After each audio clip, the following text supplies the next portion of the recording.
That's it.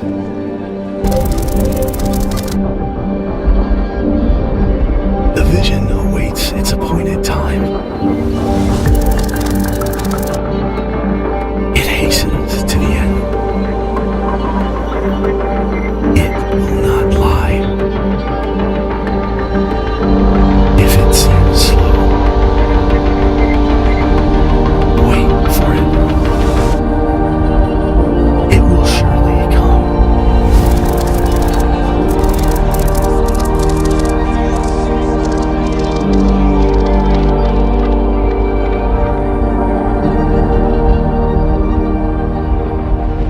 Hey, good morning. Welcome to Vision Sunday at Covenant Church. How are we doing today? It's good to see you. You guys look good. I'm happy to be here with you guys to talk through the vision of our church. You know, the vision and the mission has always been the same for us as a church, and it surrounds the mission and vision of God. And Jesus demonstrates this and tells us about this in Luke 19 when he says that he came, to help me say this, to seek and save the lost. This has been the vision of this church from the very first time that we met. It's always been about reaching people for Jesus Christ and making disciples. And so I'm happy to say that that has been taking place in a very strong way. However, without vision, the mission is difficult to accomplish. Would you agree? Without vision. In fact, Proverbs 29 says it like this. It says that where there's no vision, the people cast off restraints. Another version says it like this. Where there's no vision, the people perish. And so vision is important. But here's the catch. Not only is vision important, the right vision is important. Would you agree with that? It's not enough just to have vision, but you have to have it's not enough just to have vision, you have to have the right vision. Not only that, but you also have to be able to cast a compelling vision that is going to be easily understood and move people towards the future. If you can't cast vision, if you can't cast a compelling vision, or if you're casting the wrong vision, then you're just gonna make it very difficult for people. And casting vision can be very tricky. I love how Scripture puts it in the book of Habakkuk, probably your favorite book of the Bible. Habakkuk chapter 2 says it like this: write the vision, make it plain on tablets, for us on paper, so that he may run who reads it. For still the vision awaits its appointed time. It hastens to the end. It will not lie. If it seems slow, wait for it. It will surely come. It will not delay. You know, casting vision or carrying out vision in a church context, quite honestly, can be very tricky. It can be very difficult. It can be very challenging. Because let's be honest, the vision that God has for this world, to seek and save the lost, that's a very daunting vision for a church. Would you agree? That's very intimidating. But then there's those times when we feel like we've been at it for so long and we don't really see a lot of traction, or at least not as much traction as we would hope. And so sometimes vision just feels like a true test of endurance. And so I love what the author says here. He says, if it seems slow, wait for it, because God's vision will always be accomplished. God's vision will always come to pass. What I've found personally, and we've talked about this before as a family, is that one of the greatest indicators of God's future faithfulness, in other words, one of the greatest indicators of God completing the vision he has placed in our hearts as a church community, is actually to go back and see his previous faithfulness. The greatest indicator of what God is going to do is what God has done. And so, just if I can, because I don't get to preach much today, can I just get a quick preaching moment in this morning? Is that okay? Has God been faithful to us as a church? Has God been faithful to you? Do we not serve a faithful God? I think we should be clapping a whole lot more for a faithful God who has never failed us. Amen. And so with that, I thought what would be good is for us to actually go back and kind of review this year, just really briefly, and highlight God's faithfulness and all the things that he has done to build this church through us. In the first quarter of this year, we did a soft launch of the Again campaign. How many of us were there at the Again campaign? The Again campaign was an initiative where we felt as a staff that God was calling us to prepare to go from a place of portability as a church to a more permanent fixture in our community. Now, that's a pretty scary move. That's a pretty scary thing. And we didn't really have much to that, just the faith that we needed to be obedient. And on that evening, at the launch of the Again campaign, I'm really excited to say that you donated $150,000 over and above your consistent, obedient giving and tithing to this church. $150,000. I think we should celebrate that. And it's interesting to see how God works, because it was shortly after that we were in contact with someone in this community who owned a piece of property and was not interested in selling said piece of property, but we just kept wearing him down. And in the end, and we're going to talk about this more in a little while, in the end, ended up doing a charitable donation of 7 acres to us. And on the other side, we would purchase 7 acres. And so what that looks like is this: 14 acres, nearly 14 and a half acres, really, for us as a church, half of it charitably donated. Isn't that amazing? That's an awesome thing. And so we are currently in contract on that land. And because of your sacrificial giving over and above, we were able to have that conversation. Had we not been obedient in that moment, in January and February, when we felt like God was calling us to do this, we would have missed that opportunity. It wouldn't have even been a conversation. And yet now here we are, less than a year later, having a different conversation.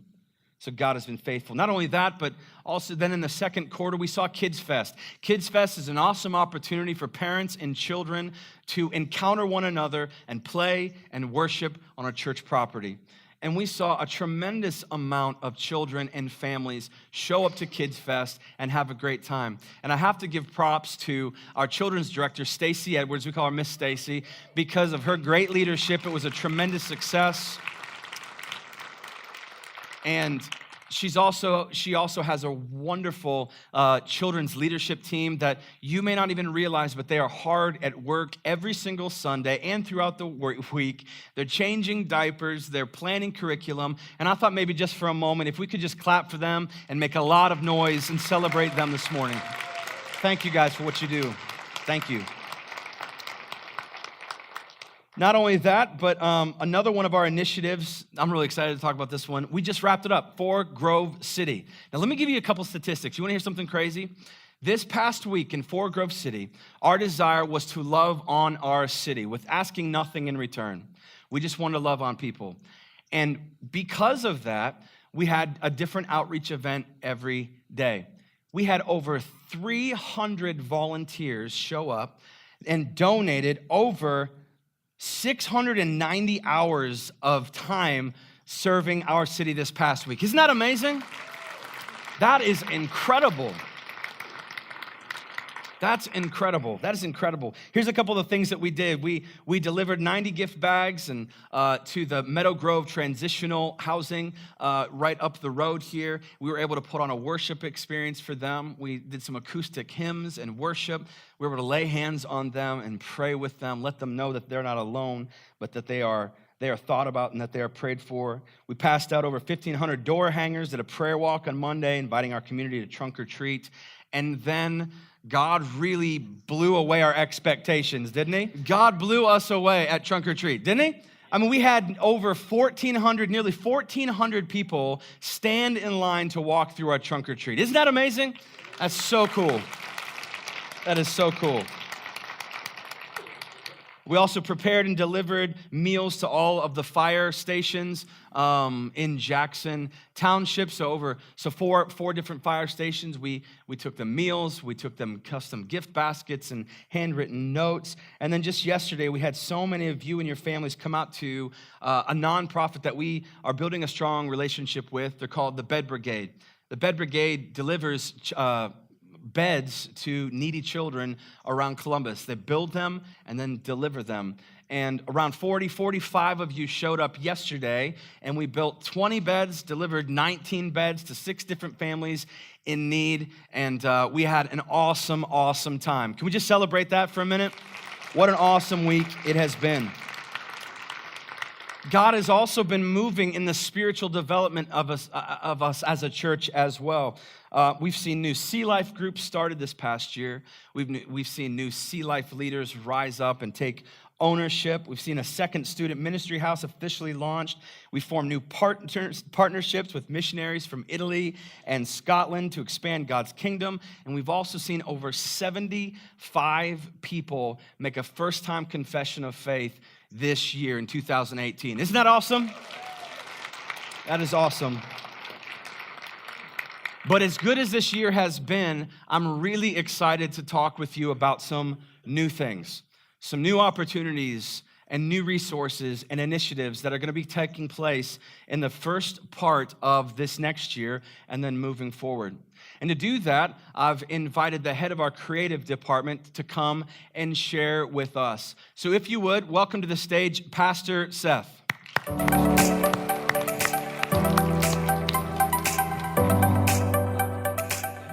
Is Seth, and I serve as the creative pastor here at Covenant Church. And what that means is I have the privilege of overseeing the worship arts, the design, and the communications ministries of Covenant.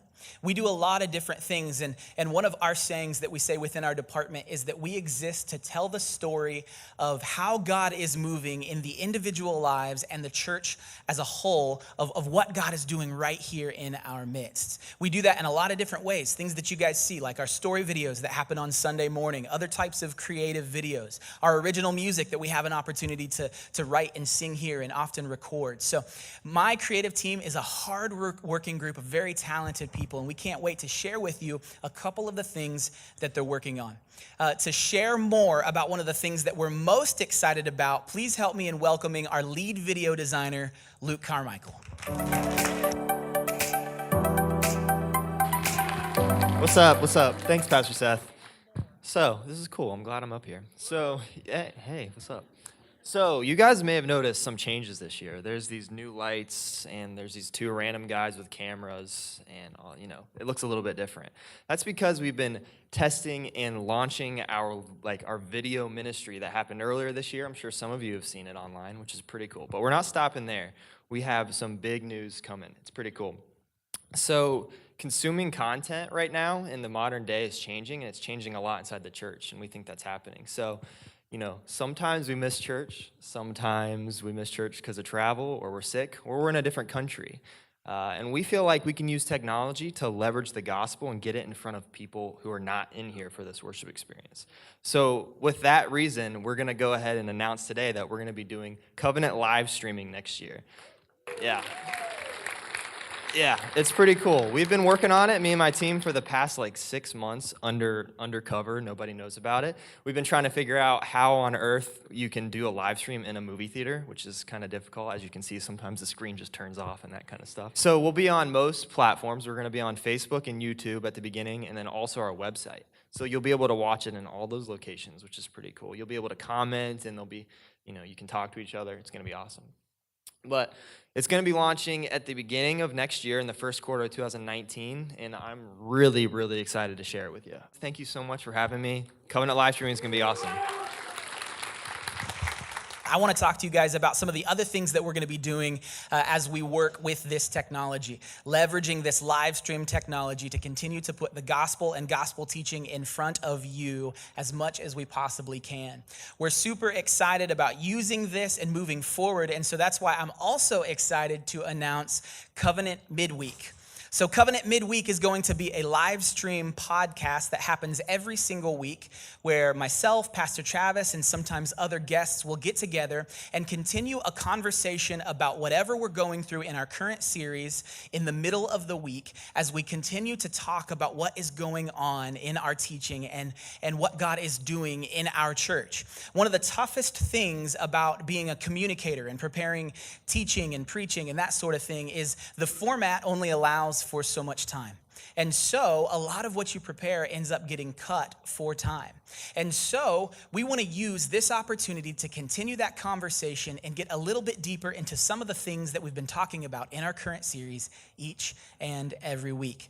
We expect this to launch sometime in the early part of the new year, and we're really excited about this opportunity to continue to dig deeper in gospel teaching, dig deeper into whatever God has us going through as a church, and putting that in front of you and having you able to access that where you're already going for all of your content and your media. So we're excited about that. Let's celebrate that, Covenant Midweek. But we're not stopping there. We have a lot of creative things that we've been working on. And one of the areas that God has also blessed us is our Covenant music team.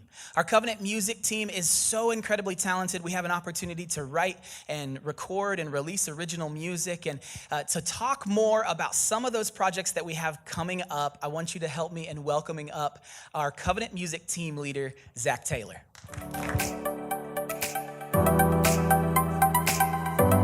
All right. How's everybody doing?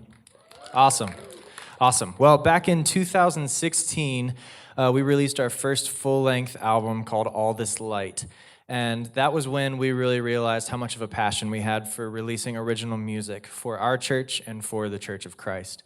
So the next year, 2017, we released a couple singles. We released The Mountain, followed by Hope and Grace. And then just this past month, we released a third called God Is In Us, which we were really excited about. But it doesn't stop there. We have been continuing to record music and write new music. And I am super excited to announce that on November 30th, we are releasing our first Christmas album. Yeah. We love Christmas music. I'm sure you all love Christmas music. So now, to give you a little example of what that's going to sound like, here's a little clip for you.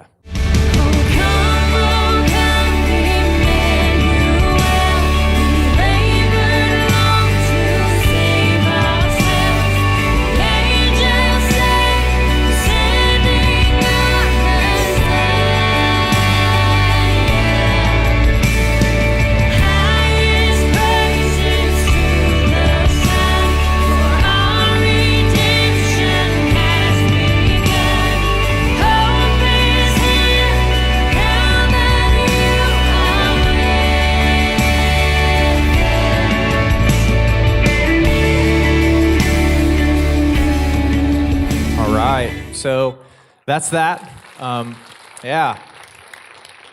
We're super excited about that. You'll be hearing that song as well as several other Christmas classics that you know and love at our Christmas service on December 23rd.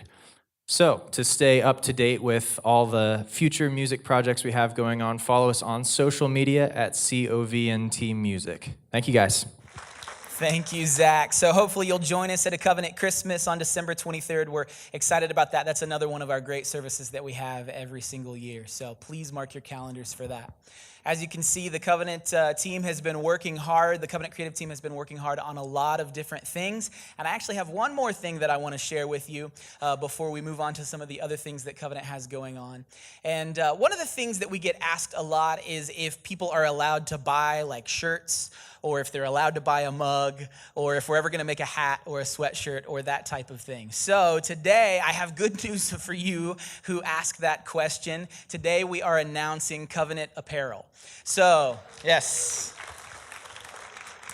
You will be able to go to shop.covnt.church starting today, and you can check out some of the apparel that's already live on the shop. We have hats and mugs that are going to be coming, some decals, stickers, those sorts of things that are going to be coming. But right now, you can go and you can look at some t-shirts, some hoodies, those types of things, and you can even pre-order those. We're saying that this is apparel with a purpose. Now, let me explain that.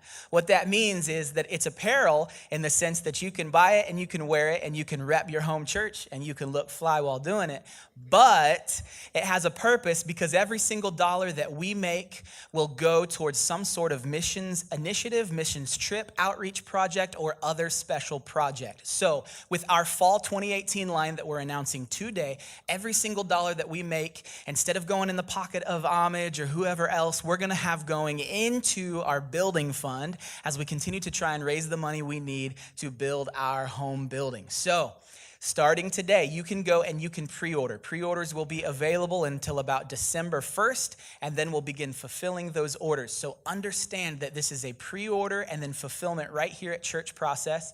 They won't be shipped to you, but you can go and you can order them online at the shop. So whenever this service is over, go to shop.covnt.church, and you can check out some of the things that we have designed and up available for pre-order now.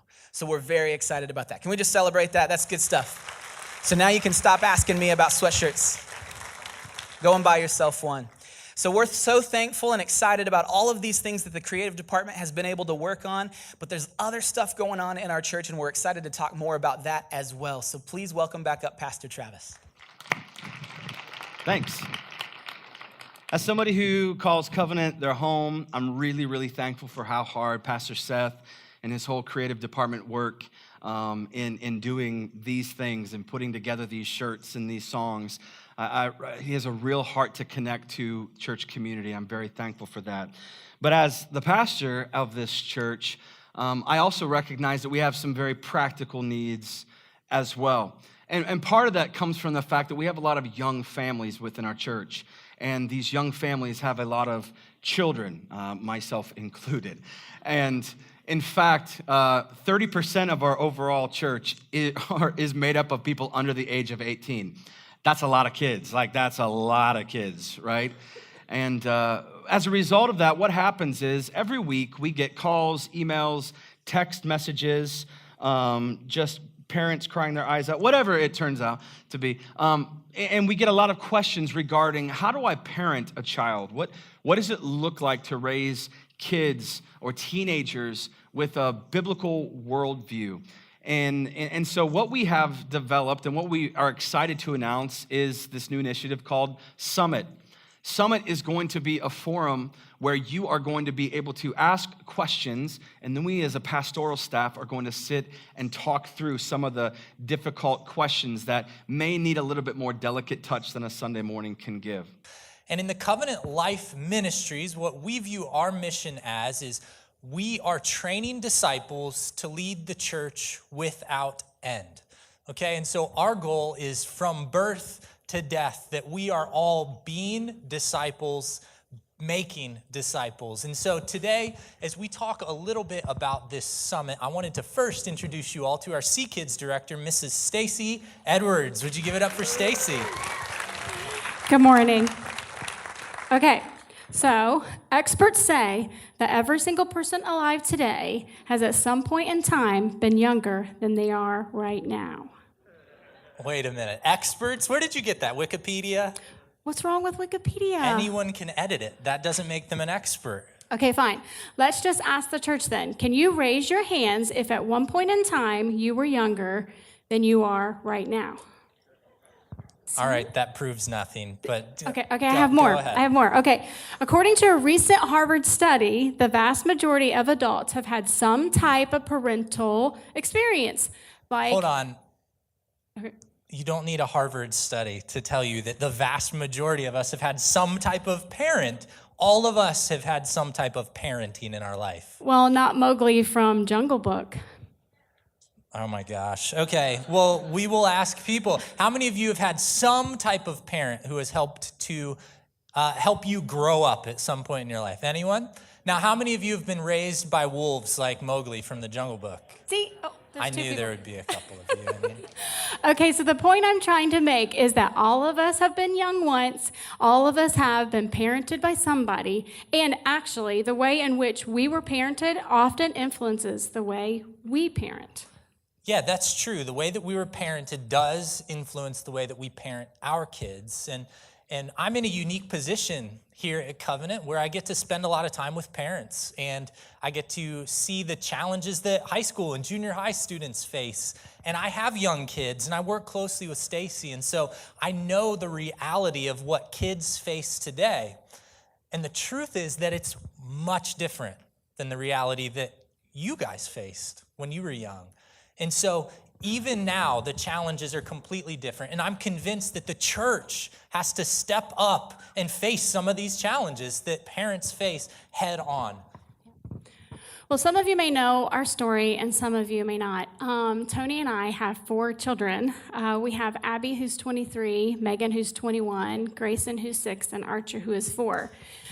We raised Abby and Megan in the late 90s, and we adopted the little boys a couple years ago. And as we were going through this process of adopting the little boys, Tony and I just had this moment where we looked at each other like, oh my gosh, what are we doing? This is crazy, and it was scary, but honestly, it wasn't just scary because we were 40 and we're starting over, but also that we realized is it actually possible to raise some children in today's culture? It's just vastly different than it was 20 years ago.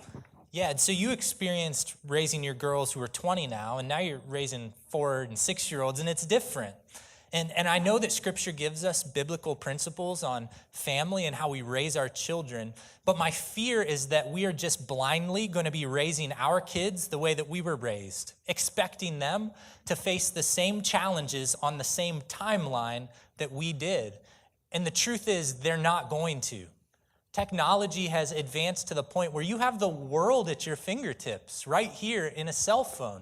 And so our children are going to grow up being exposed to an alternative worldview, one that's not biblical, at an earlier age than they have ever faced it before. And so we, as parents, need to wake up to this new reality. And so in the coming year, Pastor Travis, myself, Stacy will join us at times. We're going to begin to host these parent summits. And what we're going to do is we are going to try our very best to be proactive about some of these issues and some of these things. We're going to try to talk about really difficult topics, things like technology and addiction, things like anxiety and depression in teenagers. We're going to talk about how you as parents and when you should approach really controversial topics with your kids, like sex and gender and identity and lifestyle issues that we know and we're all a little bit nervous about. When do we talk to our kids about these things? And then we're going to actually be really proactive, and we're going to talk about how we can raise our children with a biblical worldview so that when they are confronted with these alternatives, we can show them why God has provided a better way. Well, I'm really excited about these parent summits coming up. It's going to be so awesome and beneficial to all of us.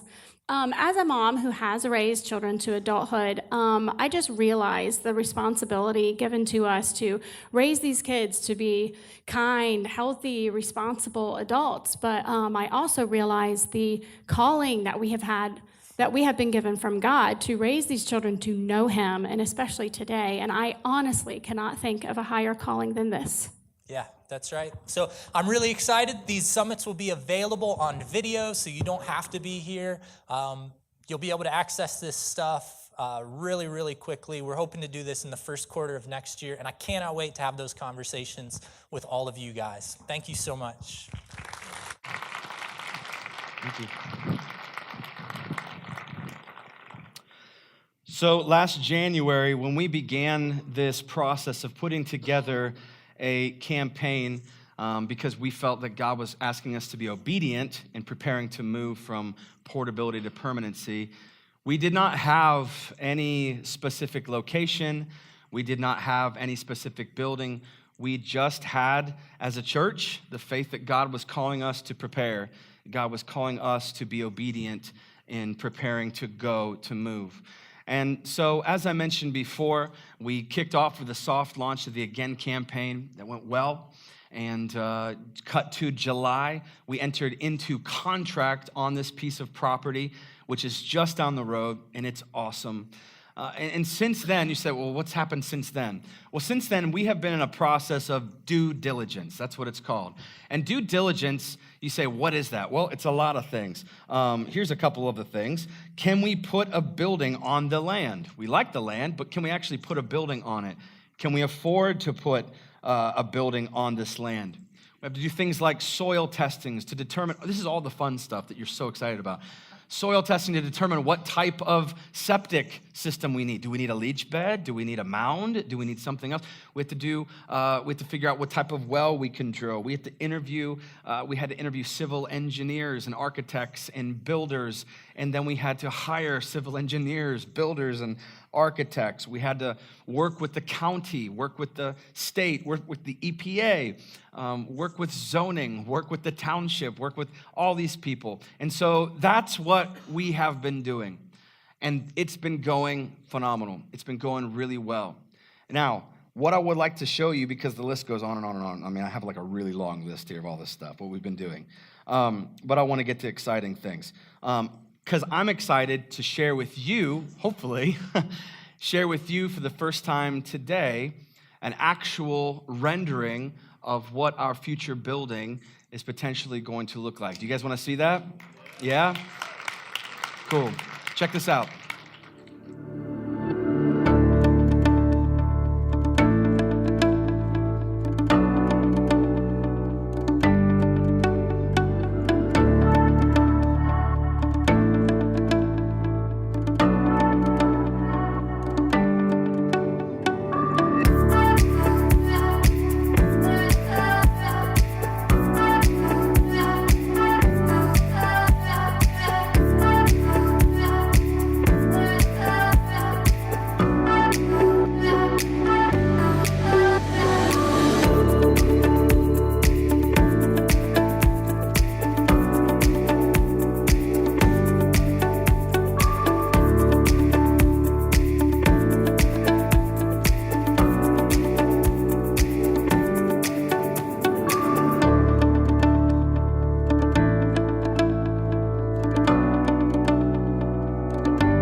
Exciting stuff, right? You guys excited about that? Man, I gotta tell you, so if I can be a little bit selfish for a second, it's really weird because like 9 years ago, I didn't know any of you. We didn't know any of you. I didn't know Pastor Seth.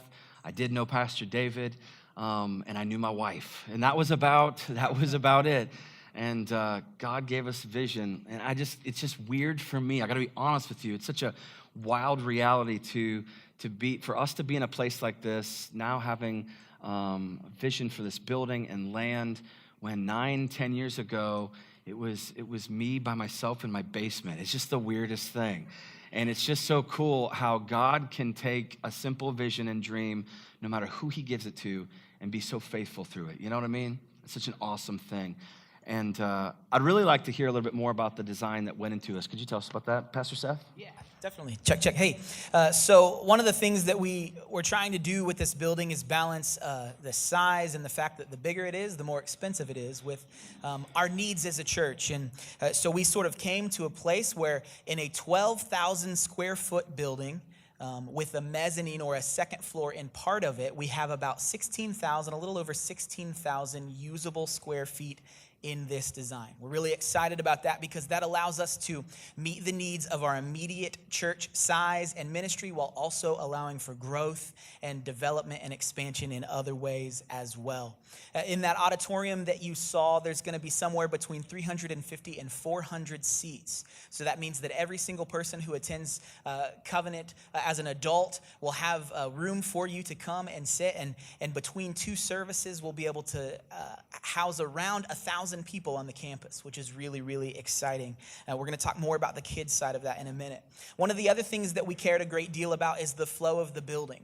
We wanted to make sure that this building was inviting to a guest, inviting to somebody who was there for the first time, somebody who didn't quite know where to go. And so we wanted to avoid some of the building designs where you end up down hallways and turning constantly to find the places that you're trying to go. We wanted a centrally located area that everyone could come into and disperse from very easily into their areas that they need to go, their designated areas where ministry happens on a Sunday morning and beyond. And so we cared a great deal about making sure that we had a centralized, spacious lobby where as people dismiss from church, they don't feel the need to immediately leave just to make room for those who are coming. They can stand and talk with their friends and have a little bit of fellowship before moving on to Fiesta Mariachi or wherever you're going to lunch. Amen. We also cared a great deal about, you know I'm right. We also cared a great deal about the overall design being cost effective, but also not ugly. And so we have been careful in balancing those things and finding the right types of surfaces, the right types of materials to keep our costs as low as possible while also having a good, fresh, new look and a church building that we can be proud of and excited to call home and have church in every single week. That's great. I mean, those were our three main priorities when we were thinking about this. You know, it has to be cost effective. We are stewarding God's money, and we are all investing in this. And so we want to use that as effectively as possible. And we have been very dogged at, like, how much does this asphalt cost? Is there a cheaper asphalt? Can we put, you know, like just every single, what type of building material? I'm thankful for our builder. You're going to hear about more about him in a moment, who's been great to work with. Our kids' space, we know that our children's ministry has to be great, safe, and secure. It's not something we can skimp on. And then also it has to be big enough to house us as a church, and also moving forward, be able to house us as well. But I didn't see any kids space. Pastor David, can you tell me about why that is? There will be kids space, I promise you. One of the reasons why is because we're still working that process out. The design for the kids area is not finished. It is close. We didn't show that in the walkthrough because it's kind of, it looks like classrooms. And empty rooms aren't all that exciting. So we have some really exciting things. I'm just going to verbally tell you about them. Number one is that we have a secure kids space. It will be doors that can lock. We'll have a check-in area where we can fit a lot of people coming in and out. But once you go through those doors to check your kids in, it will go into a large open lobby, a place where you're not going to be confined to little hallways bumping around with strollers and baby carriages. There's going to be a large open space where you're going to be able to drop your kids off. You're going to be able to socialize. We're going to have a large space for worship for our children where we can fit multiple age groups at one time. But that space will also be able to double as space for like a student event or a Sea Life leader training or something like that, which is really cool. It's an important thing for us to be able to have flexible space as well. Our kids' space will be on the side of the building that has 2 stories. So some of those kids' classrooms will be downstairs, and some of those kids' classrooms will have to be upstairs. Where I'm particularly excited is we're going to be moving from three children's areas, which is what we have now by necessity, to actually 7 different age groups. And so we're going to be able to teach kids in a much more age-appropriate way. I'm so excited. I know our teachers will be excited about that as well. And then also, this isn't really kids space related, but that side of the building will have an office space dedicated for the staff and our interns on that second floor as well. That's awesome. Thank you. So you're probably wondering, like, this is great. When is this happening? And that's a great question. But before we can really accurately answer that, I got to kind of fill you in. I mentioned that this land, half of this land was charitably donated, which is an extreme blessing, to say the least, because there's no way that we could have afforded this land in our current state. And so because of that, in the Again campaign, we have raised $150,000. What we need to do as a church is we need to purchase this land. So we need to immediately raise another $150,000, to be honest with you. Because when we are able to purchase this land outright, and of course we can get a loan for this land, but we don't want to do that. We want to buy this land outright. As soon as we do that, that opens up a whole lot more for us in terms of financing and equity to actually build this building. So a lot of us have given towards this. A lot of us haven't. And so what we're going to be asking you to do is to pray, to think about it. How could we invest? What could we be a part of? And I'm hoping that Pastor David, you can give us a little bit more details on the finances. Can you do that for us? Yes, absolutely. So to give you an idea, Pastor Travis is absolutely right. We definitely need to raise some more funds, but there's some amazing things happening. Number one is that God has given us an architect who has just been amazing. His name is Craig Frazier. Builder, the builder. A builder, I'm sorry, yeah. His name is Craig Frazier, and he is invested in this project. He's invested in the vision of our church. He is genuinely praying over this situation, and he's doing this for essentially his cost. He's taking a 3% profit basically to cover his overhead and the gas in his trucks on this entire project. Hold on. That is a God thing. Is that that we need normal? To celebrate. That's not normal. That's not normal. No. Okay. Yeah, that's amazing. And it's important because as we've researched, as we've talked to architects and builders and walked through with church experts, this is important, okay? The overwhelming consensus is that if you're going to build a building, you need to expect to pay between $200 and $250 per square foot. $200 to $250 per square foot. And as we've looked around Columbus, there's other churches that are about our size that are currently building projects of $9 million, projects that will cost $6 million. We've walked through multiple churches in our community, both of which would cost well over $3 million for us to move into. And we just can't forget that we are stewards of God's money, and you guys are donating, and we are donating, and so we have been praying that God would give us better. And through Craig and through the architects and the design that Pastor Seth and we've all worked so hard on, I'm excited to tell you that our per square foot cost is looking like it's going to be at about $135 a square foot. That's awesome. So what that does is it puts our building costs somewhere in the neighborhood of $2 to $2.3 million. That's awesome. That's a lot of money, but that's actually incredibly good. Yeah. So there's certainly some flexibility in that cost. We're still in the preliminary stages. And so for the next minute or two here, I'm just going to use $2 million as our baseline number so that you guys can have an idea of where we are. So how many people are numbers people in here? I just want the numbers. Okay.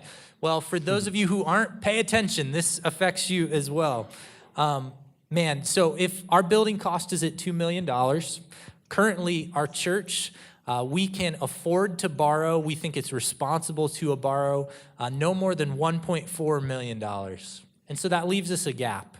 Now, on our end, what we're going to do is we're going to work our tails off to get that $2 million way closer to $1.4 million. And we're going to do that by going with different subcontractors who are licensed and asking them to donate time, labor, materials. We've already had some of those conversations, and they've been really encouraging. There's other builder organizations, Christian builder organizations, where you can go through an application process, and they will bring in groups of people for weeks at a time to perform labor on your church at no cost. Mm-hmm. And so we're going through those application processes, looking to do that. I have a really strong feeling that a lot of us in this room are going to be investing our own sweat equity at times in this project. And I think that's actually a really awesome thing. It's a great opportunity. But if we want to build soon, we still have to narrow that gap between the 1.4 and the $2 million. We'll do our side of things. But what we need you guys to do is continue to pray and pray and pray. And the fastest way to narrow that gap, understand this, the fastest way is if the people who currently attend our church begin to tithe. Because here's the deal. Every dollar that is added to our budget that is tithed, we get $3 to $4 back that we can borrow responsibly. And so roughly, if we gained 10 new tithing families, 10 families over this next few months who tithed, we would narrow that gap by about $200,000. And so instead of building in 4 or 5 years after a lot of saving, we might be breaking ground next summer, which I think is prayerfully what we would all really like to do. We love this theater. God has been good to us here, but I think moving into a permanent location it has so many benefits for ministry and for families and for students and for kids that I'm excited about. And so I'm excited. I know there's a gap, but there is a huge opportunity for God to show up. There's a huge opportunity for our church to show up. And so we can absolutely do this. 100%. I agree with you. And you might be sitting there saying like, well, why don't we just get a bigger loan? And that definitely is a way to go. But once again, we can't stress enough how we are called to be good stewards of God's finances. And so we don't want to get into a position where we as a church, yes, we get into a new building, but now we have no dollars for children's ministry. Now we have no dollars to send to our missionaries. Now I have to fire everybody on staff. We just don't want to do that. They don't want to do that either. And in fact, when we're closer to that 1.4, we're actually getting closer to matching what we actually pay now for our theater and for our office space. And so we feel like that is responsible for us. And so first things first, we want to, as a church, we want to commit our plans to the Lord.